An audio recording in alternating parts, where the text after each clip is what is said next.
It Yep. says preparing. Oh, it says live on your end. Yep. I just got a notification.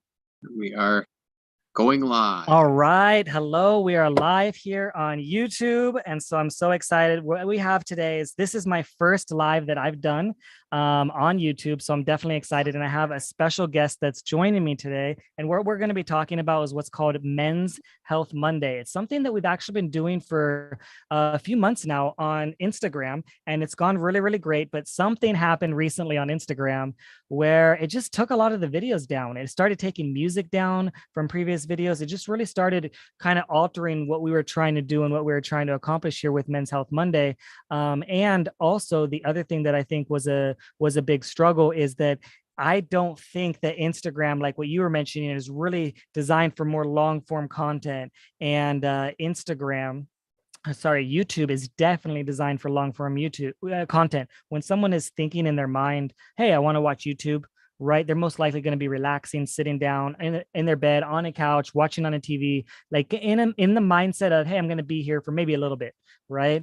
And when it's Instagram, they might be thinking just short term, temporary, maybe something that I have, 2 minutes while I'm waiting in line. Let me scroll through my feed. Let me look at a couple stories, right? So their mindset going into it is already kind of short attention span going into it. So I think that this made sense for the switch. I think YouTube is definitely one of the best platforms for these style conversations when it comes to anything from podcasting to long form to, just really having conversations with people, interview style. And so, yeah, what we're going to be talking about is Men's Health Monday, and that's going to be our focus today. So let's talk about what kind of inspired us to really start Men's Health Monday from the beginning and what kind of people can expect to hear us talking about when it comes to men's health. So I'll just start really quick for me.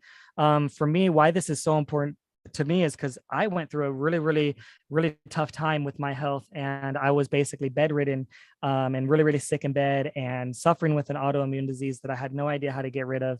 And when I was able to figure out how to kind of climb myself out of that hole and fix it myself, without traditional Western medicine they were actually in my mind, part of the reason that was causing a lot of the pain and suffering that I was going through. And so when that happened, I made the decision that I really want to give back to people. It took me about 6 months of trying to figure it out, but then I said, you know what? This helped me, even this little bit. Let me see what I can do to start sharing to other people. And that's really what inspired me in the beginning to actually start helping others with their health. And then I studied nutrition. We got connected with a really great company that helps facilitate superfoods across places where people can't get it, right to your doorstep. And so a lot of these things really factored into us wanting to make a difference. And I saw a lot of people, when I hear a lot of stuff when it comes to do with men's health, it oftentimes becomes really frustrating sometimes, because it's really, really poor advice sometimes, and it could be really damaging. And when people, there's not a lot of it. You know what I mean? Men don't really talk about health that much, and those that do, it's very far in between. It's more like the macho men kind of stuff, like how to bulk up, how to get big, how to get the most protein, how to, get the biggest muscles, how to, that's kind of the focus more so. Even if you look at that magazine, Men's Health magazine, for example, there can be so much conflicting data. And so I just felt like I really wanted to create a space where we can talk to people, connect with them. We've brought on guests before. We can bring on more guests in the future. Something we're going to do. We've done reaction videos in the past where we're talking about men talking about health and their perspectives, and how we can, maybe paint a different picture on highlight some of the things that are really good they're talking about, and maybe highlight some of the things that could be dangerous, to really prevent a lot of the issues that we have seen in our life and experiencing, and maybe things that we've gone through, from my dad committing suicide to my mom being on over 25 different medications before I started to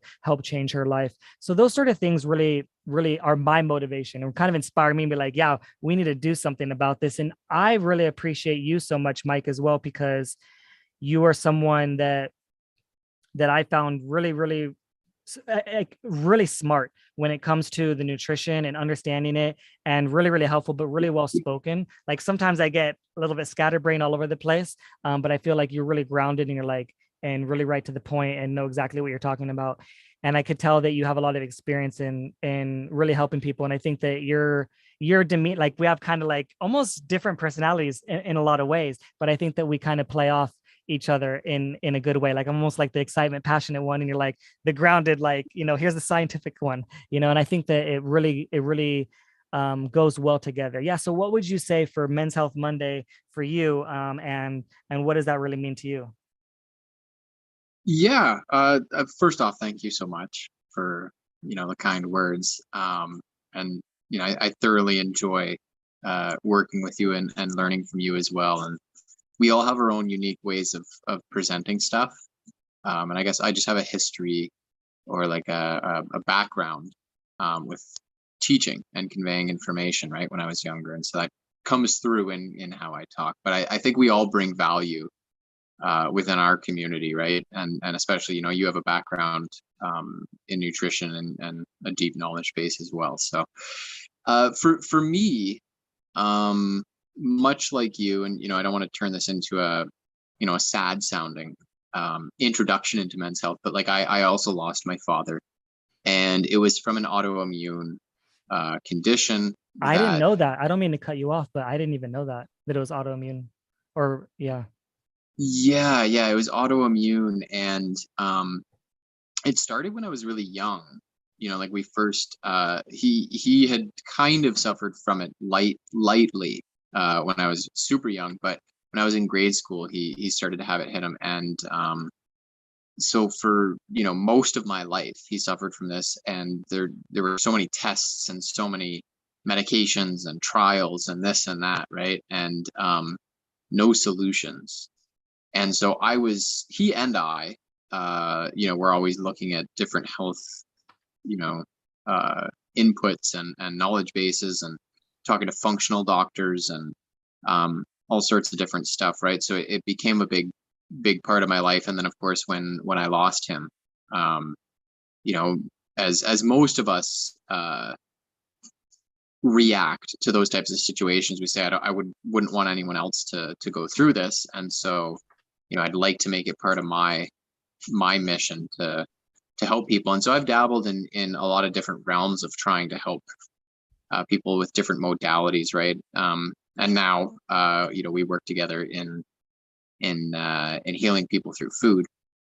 But I've also lost and had to bury a lot of other people as well, right? And it seems more common in men, right? And then growing up being an athlete and sort of being in those circles really hammers home to the importance and the void, I guess, that existed with and still does exist. We're not filling it entirely, but like what we're trying to fill, the void within the communities that men have to talk about health and to be upfront. Because when you were talking earlier, one of the things I wanted to jump in and say is like men are typically like really stubborn, right? But also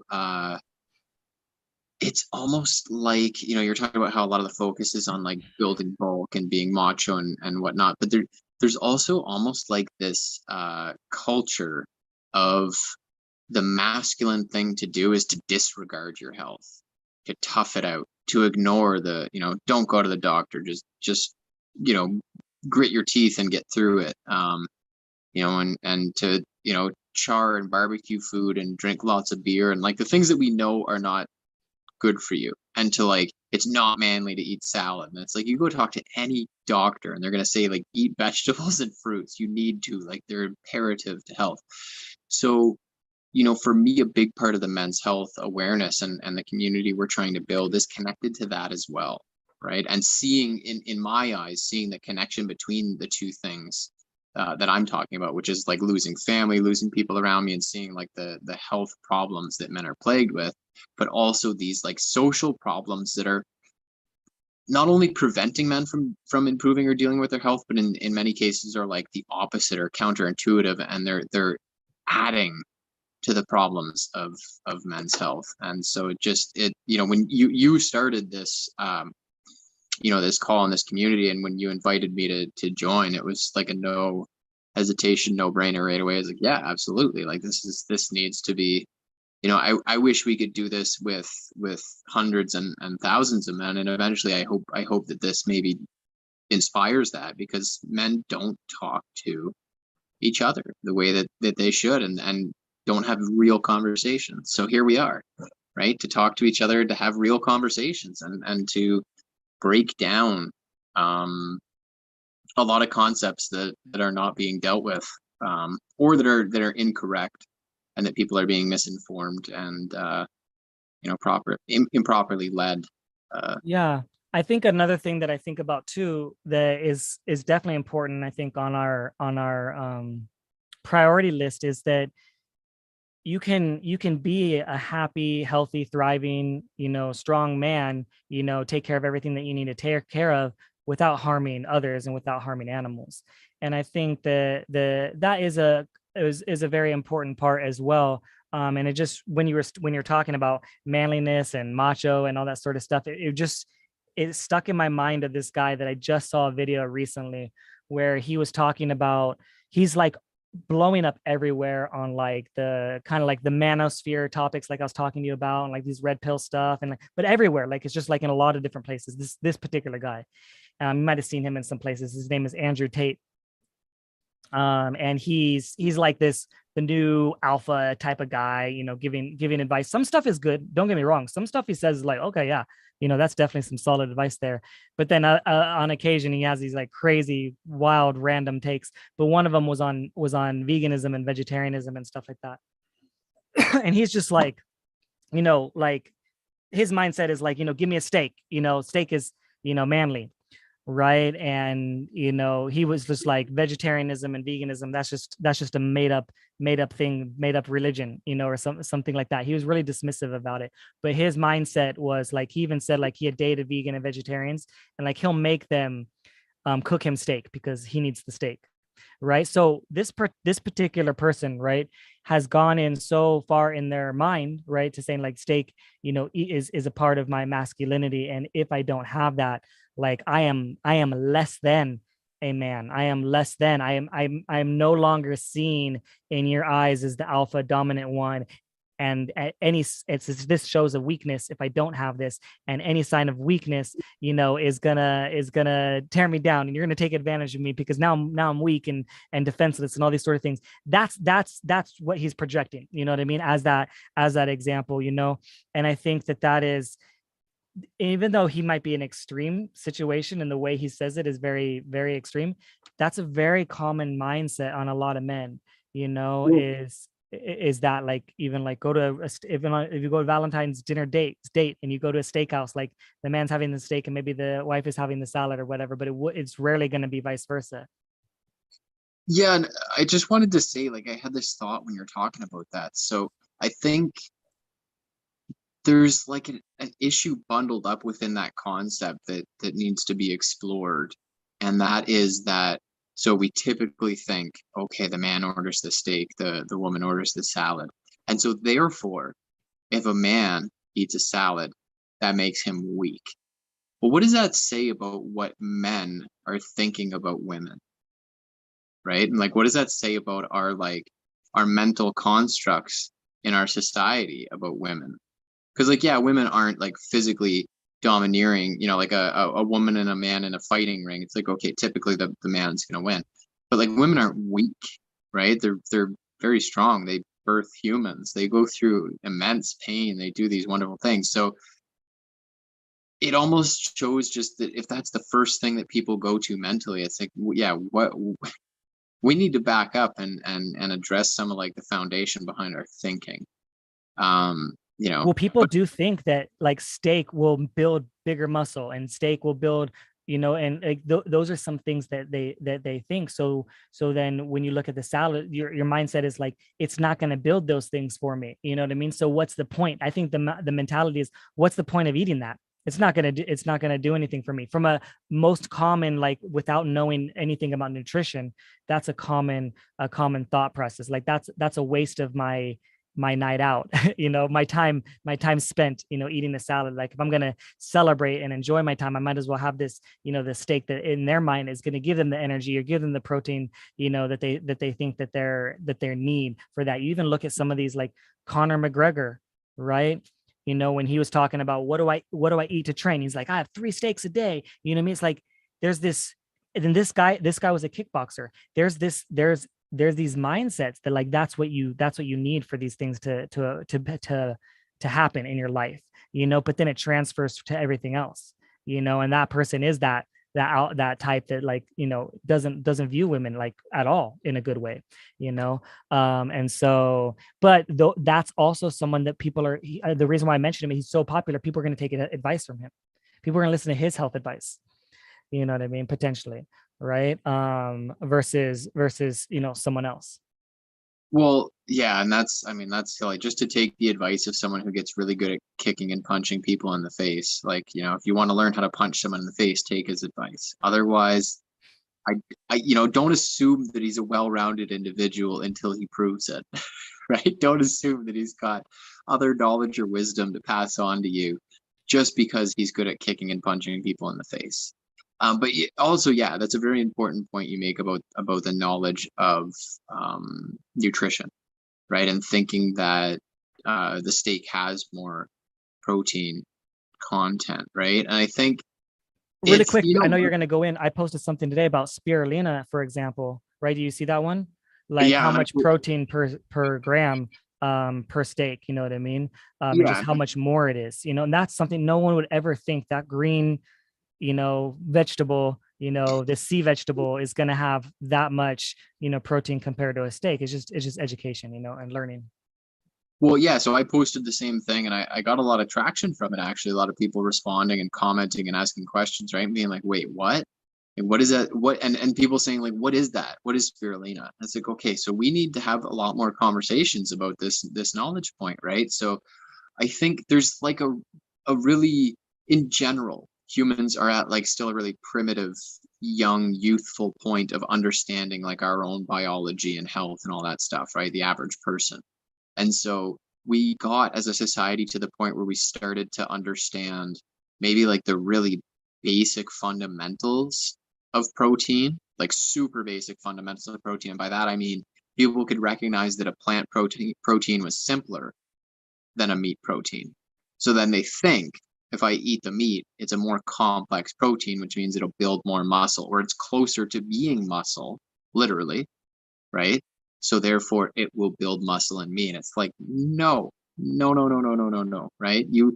That animal was able to build that tissue because of the things it was eating, which is the same for us, right? And so I was having this conversation actually with my mother the other day and trying to explain to her, I was like, all life on this planet, from an evolutionary standpoint over the course of time, but also just in general from a like a food chain perspective, all life starts at the sun and therefore like light particles and radiation, right? And the closer you can get to that, like if we could eat sun, if we could absorb sun, we would be super well nourished, but we can't. So what we do is the best thing to do is to eat the plants, which are using photosynthesis to convert that sunlight into energy, pure energy, right? And you can actually analyze food. And this is a whole other topic, but biophotons, the smallest particles of light, are actually present in food. And plant-based food has a much higher level of this. And they can correlate health benefits from eating that, right? And how that interacts in the body. And like even our brain signals are sort of like electrical light signals. We operate off of this. You can take, have you ever seen the light test? Yeah.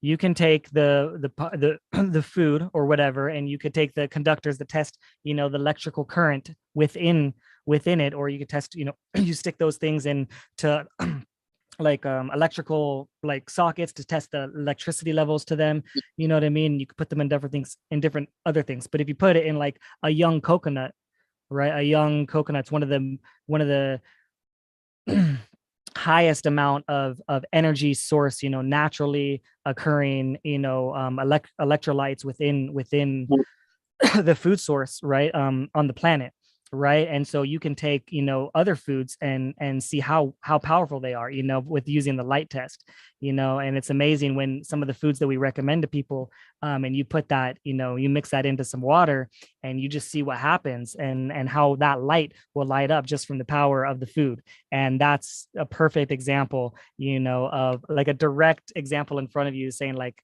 something is powerful. You stick that in a cheeseburger, what I mean, a typical cheeseburger, you're not going to get it. There's not going to be any energy coming out of that, and it's so funny. I used to work with people that we would go eat out and eat. And maybe I told you the story before. It's really short, but we would go out and eat for our lunch break. I used to train a bunch of managers and like some people that were really older, and we would go out and eat. And if we ate at a relatively healthy place, like people would be okay, be fine. If we ate at like a place that was like really heavy burgers, lots of burgers and junk and, stuff like that, every single person would be taking a nap when we got back.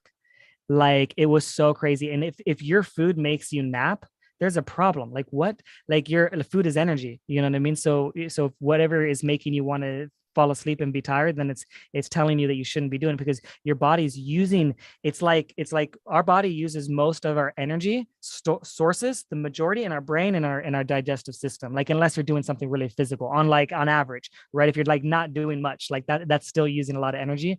Of course, if you're running a marathon, the most energy is going in your legs and powering that, right? But the point is, if you're eating a crap load, your body's spending so much time to break it down, or something that your body isn't designed for. Like meat, for example, takes 7 days for a lot of people to digest. That's a lot of energy being expended, right? If your gut health is imbalanced, and now your brain is out of whack, and now you're having anxiety, you're having depression, that's all work. Even though you might not be doing anything, you're sitting there. If you have high anxiety and high depression, your brain is overworking like crazy. And what's happening is you're using the energy. And guess what? It's just like your phone. Your phone starts out at 100%. Everyone starts at 100% during the day, but some things use more energy and some things use less energy, right? And by the time at some point you're at zero, and when you're at zero, you go to sleep to recharge, right? Or eat something, And so that's kind of what's happening to a lot of people on their energy stores. And that's some things I noticed. Yeah, and so that's basically what we were talking about earlier with the complex or simple, amino acids or proteins, right? And so your body, at the end of the day, and this is something that we want to get across to people, right? And you and I are going to be forever trying to get people to understand, is the human body, when it forms, let's say, muscle, right, or tissue, it has to form it out of available amino acids. It forms a polypeptide chain in a specific order that creates a specific tissue, right? If you eat something like meat, or even when you eat plants that are already formed into something other than muscle tissue, your body has to break down those amino acids, right? Strip apart all the materials, reorganize them, and then build it in a way that our body can use, like as a part of our body. It's like this magical process, right? Like you eat, say, a banana, and you turn a banana into like human cells, or you turn a banana into like healed skin or whatever, right? It's pretty crazy. But the closer you get to the raw elements, the more efficient it is, right? And so, when you're saying like about napping, um, part of what we need to consider in that process, and I think a lot of people are missing in their thinking process, is the amount of energy it takes to break it down. So there's two different factors, right? Which is, the post you were talking about that you mentioned was a cross reference side by side of steak and spirulina per 100-gram serving, if I'm remembering correctly, right? A steak yields somewhere around like 26 to 27 grams of protein, right? And spirulina somewhere around like 57 grams of protein, right? Because spirulina is about 50% protein by weight, which is crazy, unbelievable, super high. But then you look at like things like iron, and you're like, 20 to 30 times higher in spirulina, and some other elements, right? So you have to look at those values side by side, but then also the efficiency with which your body breaks it down and how much of it is going to become bioavailable, right? So if they were exact equals, right? Say the steak gave you 10 grams of protein and the spirulina gave you 10 grams of protein. Well, if the spirulina is 50% more bioavailable, or the steak is 50% less, then you'd be getting twice as much protein from, the spirulina. So when we consider these two, and that's assuming they're the same, and we know from what we just described that the values are much higher in something like spirulina, and of course other plants as well, quinoa, spinach, kale, all these things. And so, both those factors combined, when you analyze it, it always points towards plant sources being much more beneficial, right? Much more bioavailable, and much simpler and easier to break down. Yeah, absolutely. Well, I want to wrap this up because the idea is that this video that we're doing right now is going to be kind of like a precursor to kind of explaining what Men's Health is all about and what to expect each Monday, and a little bit of topics that we're going to be talking about. But yeah, so that's really the focus, and so everyone gets a chance to know, and we'll be doing different topics each week, and really highlighting in some, and hopefully actually we can also repost some of them as well here, so I could probably share some of them here as well, so that we can have definitely a backlog of some of the previous ones, which is great because some of those were definitely really, really good. That we well, hopefully we can get some of those, because I know they deleted some of those. So we'll see. Yeah, if we can. Come on. So yeah, it's easy for me to jump down a rabbit hole. So I'm glad that you caught on to that, because I can just start geeking out on the. Oh yeah, but what I was gonna say though is that okay. Well, anyways, continue what you're gonna say, because there's one more thing I was gonna say, but I lost it. Yeah, I was just gonna say, so that's some of the stuff that we are gonna talk about, and we'll get into, it's not always gonna be talking about protein in spirulina or contrasting, a meat and a plant. But that's one of the things that we really want to get into, and just in general. I know what I was gonna say really quick, if you don't mind. Sure. So in the past, when people used to eat food most of the time in a family setting, right? Let's say 50 years ago, 70 years ago, 100 years ago, most of the time the woman, the wife did the cooking oftentimes, right? And would prepare the food, and most of the time women eat healthier, right? So that was a good thing for the family, right?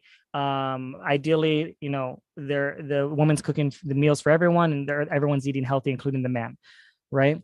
And so I think that's pretty nice, right? And back in that time, the food wasn't really as bad, right? There definitely weren't the kind of chemicals there were, even if you were eating some junk food or processed foods or fast foods or things that were less. The really, really bad stuff, it was still not as bad as the really bad stuff today.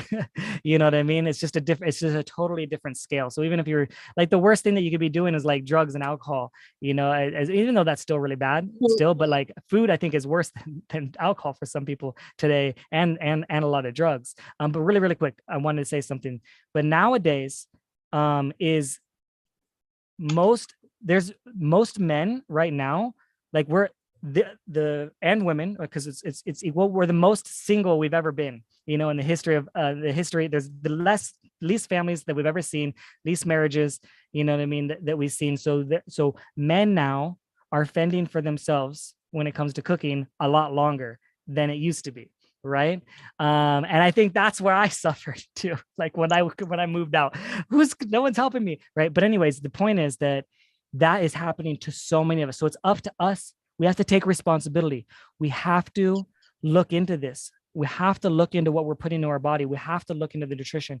And it's so much more important now, because there's so many more traps. There's so many more pitfalls. There's so many more holes that you can fall in. There's so many more chemicals that you can eat. There's so much more like danger within the food system than there ever was before. And so why is that important? Is it's up to us to make sure that we make the decisions, and we take accountability for our own actions, right?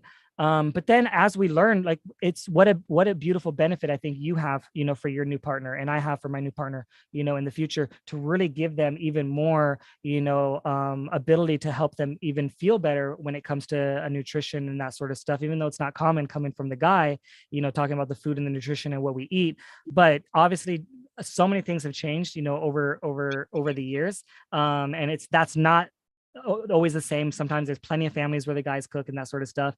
And even for those in that situation, this is still important because you're cooking for the whole family. You have an even bigger impact, even a bigger responsibility if you are the one cooking, right? If you're the one making the stuff for yourself, you have responsibility for yourself. You have the one cooking and taking care of the whole family in that way, in that manner, even if it's one meal a week, if it's 7 meals a week, or whatever the time is, it's still up to us and to be, I mean, up to the person that's creating the food in the household to learn these things and to make these decisions, and is definitely not taught anywhere, and is really, really confusing. We've talked about this in the past, like the confusion level of finding what's actually healthy and what's not healthy. But anyways, go ahead.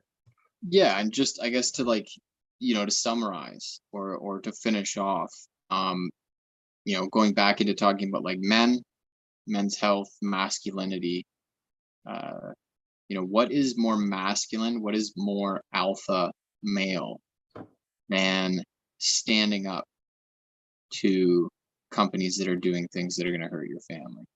What is more masculine than protecting your family from harm? What is more masculine than an alpha than learning, navigating a complete, total, chaotic world of misinformation and knowledge and marketing in order to ensure that you actually are leading your family towards the best opportunities, the best food, the best, like you want to talk about like hunter gatherer mentality in a traditional sense. It's like, well, this is the new form of hunting, right? Like, there was a point where they thought that hunting was the healthy option, right, for humans. And it's like, okay, well, now that we know these things about meat and about vegetables and what's what, so now you need to hunt out, where's the foods that don't have pesticides, right? Where are the foods that don't cause cancer, right? Where are the foods that are not going to harm my family and that are ethical and that are not going to harm the world around me, where I'm not going to become, a destructive force in this world, and I'm going to become a protective, nurturing force for all those that are not as, physically powerful as me. Yeah, So absolutely. that's And like to me, that's what it's about. something that Jordan Peterson said recently, that I know you were talking about Jordan Peterson, is that he was like, you need to learn how to, I might misquote him by the way, Nope. but I something know what you're along going to this say. lines of, he's like, you need to learn how to like become a monster basically, and then learn how to control it. You know what I mean? And it's almost like that hunter that you were talking about. They needed to back then. Absolutely. They needed to learn how to hunt. They needed to do that. Like what's better, starving or hunting? Okay, yes, hunting is better than starving, right? In those situations to survive. Absolutely. And those are the situations they were in. It was out of necessity, right? But yeah, so now it's like becoming the monster almost is like becoming the monster of knowledge, almost, becoming the monster of like of learning and how to navigate the world and making the right choices, and then leading, like what you're saying is the control is even though I might know all these things, and you could be out of control, because I know people that know a lot of stuff and it drives them insane, right? But I think it's like what you were saying is, what's going on in you, and you still have the control to make the right decisions, and still to say, and still to be rational, and still to be thoughtful, and that sort of stuff. And that's where sometimes people say ignorance is bliss, because sometimes people learn the stuff, and it drives them crazy. You know what I mean? Because they're like, they want to control those areas, but they can't. And that's the other thing, is knowing what you can control and what you can't, and doing the best you can about the things that are out of your control. Especially with your mindset, because that's usually what'll get you. The thing that you're afraid of way over there on the other side of the world won't get you. Your mind is the thing that's going to get you from thinking about that thing before that thing actually gets you. Absolutely. And like the hunting was a short-term thing, right? I was thinking about eating for tomorrow. And now that we're thinking about, like you're raising a child, you're thinking about this, keeping this person healthy for 80, 90, 100 years. That's your goal, right? Minimum. And so, yeah, we're talking about leading a whole new path, and like you want to feed your family. Well, you got to feed them with stuff that promotes longevity, right? So that, again, like what's more alpha than gardening, than actually providing food and farming, and like generating like health for people around you. So yeah, that's sort of some of the stuff we're going to sort of focus on, and the tone of what we're about here at Men's Health Mondays, right? Yeah, absolutely. This is great. I can't wait for the next one. Hopefully, the next one will be on Facebook and YouTube at the same time. So that's the goal. So yeah, we'll see you guys.